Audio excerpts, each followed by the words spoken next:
Hi friends, welcome to my channel. ఈరోజు video చాలా సింపుల్గా టేస్టీగా చేసుకునే స్నాక్ రెసిపీ అండి. ఎగ్ బజ్జీ చేస్తున్నామండి. చాలా టేస్టీగా ఉంటుంది, అలాగే సింపుల్గా కూడా చేసుకోవచ్చు. ముందుగా దానికోసం ఎగ్స్ని అయితే బాయిల్ చేసి పెట్టుకోవాలి.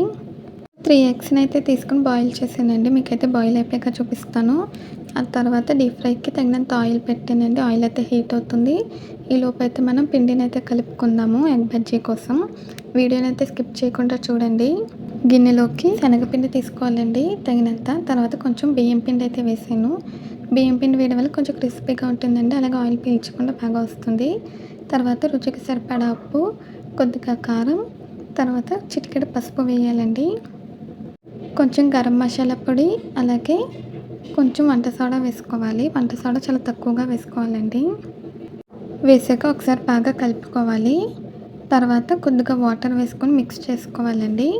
మీరు కనుక ఫస్ట్ టైం మా ఛానల్ చూస్తున్నట్టయితే ప్లీజ్ లైక్, షేర్, సబ్స్క్రైబ్ చేయండి. అలాగే మీలో ఎంతమందికి ఎగ్ బజ్జీ అంటే ఇష్టమో కూడా కామెంట్స్లో తెలియచేయండి. ఎలా అయితే ఒకసారి చేసి చూడండి, పిల్లలకైతే బాగా నచ్చుతుంది.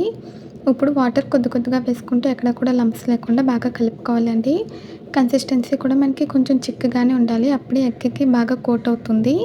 పిండి అయితే రెడీ అయిపోయిందండి. అలాగే ఎగ్స్ని కూడా బాయిల్ చేసి పెట్టాం కదా, అవి కూల్ అయిపోవాలి. చల్లారిపోయాక ఇలా ముక్కలుగా కట్ చేసుకోవాలండి. కొన్ని చిన్నగా కట్ చేశాను, కొన్ని సగానికి కట్ చేశానండి. మన ఇష్టము, మనకు నచ్చిన షేప్లో కట్ చేసుకొని బజ్జీలు అయితే వేసుకోవచ్చండి. ఇలా కట్ చేసాక కూడా కొంచెం చల్లారనివ్వాలి, అప్పుడే మనకి ఎగ్ బజ్జీ వేసేటప్పుడు ఈజీగా ఉంటుందండి. ఇప్పుడైతే మనకి ఎగ్ బజ్జీ కోసం ఎగ్ అలాగే బ్యాటర్ అన్నీ కూడా తయారైపోయాయి. ఇప్పుడు ఎగ్ బ్యాటర్లో ఎగ్ని వేసి బాగా పిండిని కోట్ చేయాలండి. కోట్ చేసి ఆయిల్ బాగా హీట్ అయ్యాక ఆయిల్లో వేసి వేయించాలి. ఈలోపు మనకి ఆయిల్ కూడా పర్ఫెక్ట్గా హీట్ అయిపోయిందండి. తర్వాత మీడియం ఫ్లేమ్లో పెట్టి ఫ్రై చేయాలి, అప్పుడే మనకి లోపల వరకు బాగా కుక్ అవుతుంది. ఇలాగే అన్ని ఎగ్స్ని కూడా పిండిలో వేసి పిండిని కోట్ చేసి ఆయిల్లో వేసి వేయించాలి. ఇలా 2 సైడ్స్కి కూడా తిప్పుకుంటూ మంచిగా గోల్డెన్ బ్రౌన్ కలర్ వచ్చేంత వరకు వేయించాలండి. ఎగ్ని డీప్ ఫ్రై చేసేటప్పుడు కొంచెం కేర్ఫుల్గా అయితే ఉండాలండి. ఇలా 2 సైడ్స్కి తిప్పుతూ కలర్ వచ్చేంత వరకు వేయించాలి. మనకైతే ఇవి కలర్ వచ్చేసేయండి, ఫ్రై అయిపోయింది. ఇప్పుడైతే ఎగ్ బజ్జీ అయితే రెడీ అయిపోయిందండి. వీటిని అయితే మనం టిష్యూ ప్లేట్లోకి తీసుకుందాము. బియ్యం పిండి వేసాం కాబట్టి అస్సలు ఆయిల్ పీల్చకుండా పర్ఫెక్ట్గా వస్తుందండి. ఇప్పుడు మిగిలిన ఎగ్స్ని కూడా పిండిలో వేసి కోట్ చేసి ఆయిల్లో వేసి వేయించాలి. ఇలా ఇంట్లో ఎగ్ బజ్జీ ఒకసారి చేసుకుంటే ఎప్పుడు కూడా ఇంట్లోనే ట్రై చేస్తారండి, బయట నుంచి తెచ్చుకోరు.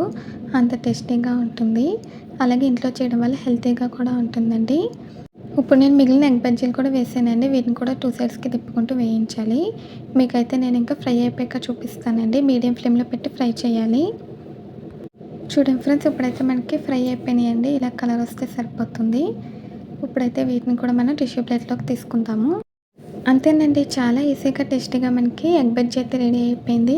ఇది వేడివేడిగా సర్వ్ చేసుకుంటే చాలా బాగుంటుందండి. దీనికి కాంబినేషన్గా టమాటో సాస్తో సర్వ్ చేస్తే ఇంకా పిల్లలకి పెద్దవాళ్ళకి కూడా చాలా బాగా నచ్చుతుంది.